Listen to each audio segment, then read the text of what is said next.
Assalamualaikum warahmatullahi wabarakatuh. Masih bersama Ibu Heti Istiada Sauri dalam mata pelajaran farmakologi kelas 12. Kali ini Ibu akan membahas materi tentang obat kontrasepsi. Kontrasepsi adalah pencegahan kehamilan setelah hubungan seksual dengan menghambat sperma mencapai ovum matang atau dengan mencegah ovum yang dibuahi tertanam pada endometrium. Obat kontrasepsi ini dapat berupa peroral, misalnya pil KB, berupa suntikan, berupa alat dalam saluran reproduksi seperti kondom atau IUD, obat topikal intravaginal yang bersifat spermisida, misalkan tablet busa atau tisu KB, pil implan atau susu KB, bisa juga melakukan operasi atau vasektomi dan tubektomi. Mekanisme kerjanya untuk obat kontrasepsi ini ada 3. Yang pertama, perintang ovulasi. Perintang ovulasi ini estrogen dan progesteron dalam dosis yang sesuai mampu menekan sekresi gonadotropin dari hipofisa sehingga proses pematangan sel telur terhambat. Yang kedua, melalui pengentalan lendir serviks. Lazimnya serviks tertutup lendir yang selama masa subur menjadi encer sehingga memudahkan masuknya sel sperma ke dalam uterus. Karena pengaruh progesteron, lendir tersebut menjadi kental sehingga sel sperma tidak mampu menembusnya. Yang ketiga, khasiat terhadap endometrium. Karena pengaruh kedua hormon endometrium hanya berkembang dan sedikit berproliferasi, tidak mengalami fase sekresi dan justru menyusut, sehingga penyerangan sel telur tidak terjadi. Jenis pil obat kontrasepsi yang Ibu bahas kali ini ada 5. Yang pertama, pil kombinasi. Pil kombinasi ini berisi estrogen dan progesteron. Mulai ditelan pada hari pertama atau kelima selama 20-21 hari. Dilanjutkan dengan 7 pil kosong atau placebo atau istirahat selama 7 hari. Pada waktu istirahat inilah umumnya terjadi pendarahan yang mirip haid biasa. Jenis pil yang kedua yaitu pil bertahap. Tidak semua pil untuk semua periode pemakaian mengandung komponen dan kadar yang sama. Pentahapan ini dimaksud untuk meniru variasi hormon alamiah selama siklus setiap bulannya. Yang termasuk jenis pil ini adalah pil bifasis. Terdiri dari 7 tablet yang hanya mengandung estrogen dan 15 tablet lainnya merupakan pil kombinasi dengan estrogen dan progesteron. Jenis pil ketiga yaitu pil mini, mengandung dosis kecil progesteron saja yaitu linestrenol dan norestisteron. Mulai ditelan pada hari haid pertama secara terus-menerus tanpa istirahat.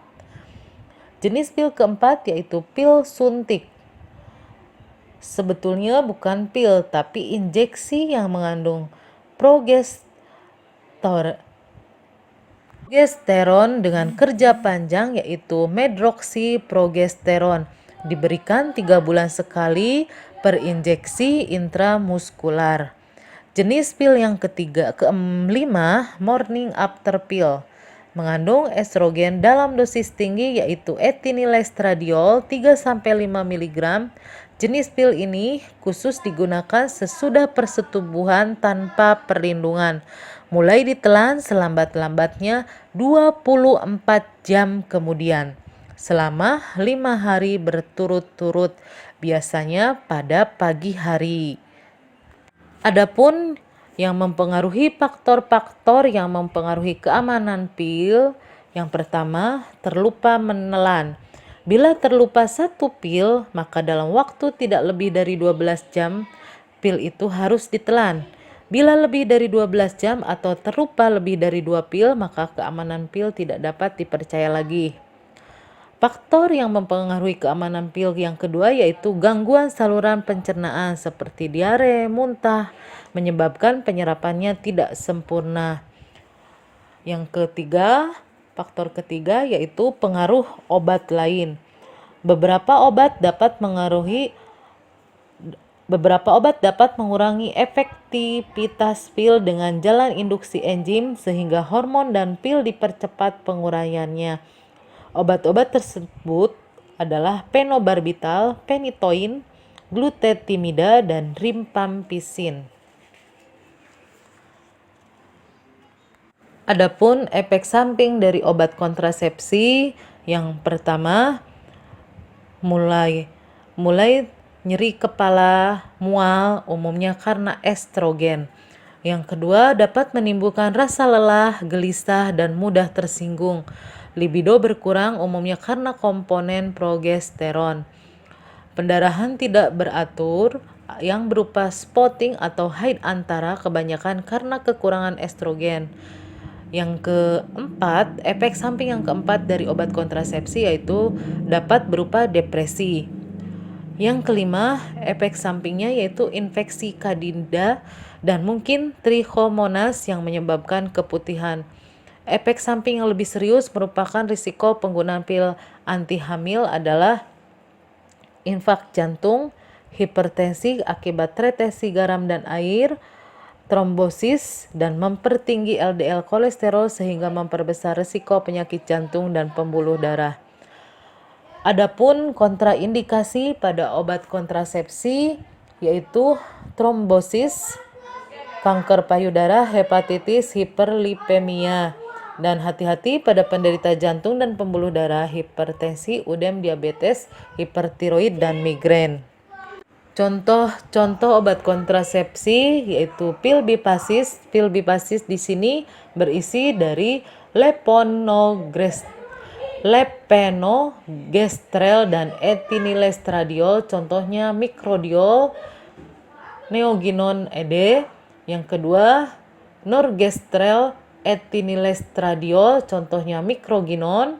Yang ketiga, linestrenol atau etinilestradiol, contoh lindiol. Demikian penjelasan tentang materi obat kontrasepsi dari Ibu.